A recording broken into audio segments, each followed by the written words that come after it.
What are the disadvantages of filing for divorce first? Many people assume that filing for divorce first gives them the upper hand. But in New York, that assumption can lead to costly mistakes. When you file first, you become the plaintiff, and that role carries real strategic and financial burdens that many people never anticipate before starting the process. One of the most significant drawbacks is that your initial filing, whether a summons with notice or a summons and complaint, can reveal your requested relief before your spouse has disclosed any financial records or explained their legal position. That early disclosure gives your spouse and their attorney time to review your demands, organize evidence, and build a response strategy before you have a complete picture of their situation. Under New York CPLR Section 320, your spouse generally has 20 to 30 days to appear or respond after being served, and that window can be enough time for them to prepare a far more aggressive defense than you expected. Beyond strategy, filing first can also change the emotional tone of the entire case, because the responding spouse may view the lawsuit as a hostile first strike,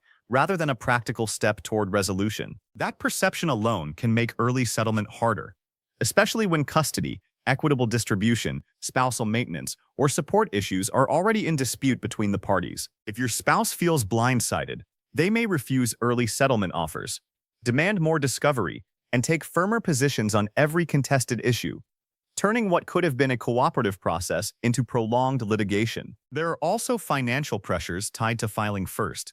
Since the plaintiff typically bears early costs like the index number fee, service expenses, and attorney preparation fees before the case has even gotten underway. Filing first can also create pressure to organize your financial records quickly, since statements of net worth and financial disclosures must be prepared once the case begins moving through Bronx Supreme Court conferences and discovery. New York's automatic orders do protect both spouses from transferring or concealing assets once the summons is filed and served.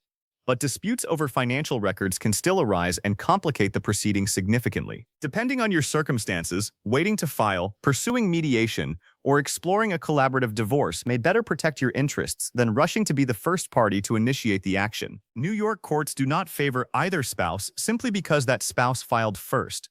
So the timing advantage is often more practical than decisive, and it must be weighed carefully against the risks. An experienced Bronx divorce lawyer can help you evaluate whether filing first, waiting, or pursuing an alternative approach is the right move for your specific situation and goals. The law firm of Juan Luciano Divorce Lawyer works with individuals throughout the Bronx to navigate these decisions with strategy, clarity, and a compassionate understanding of what is at stake in every family law matter. Contact Juan Luciano Divorce Lawyer, located at 187 East 163rd Street, Bronx, New York 10451, by calling 718-519-8336 to schedule your consultation with an attorney who understands New York divorce law.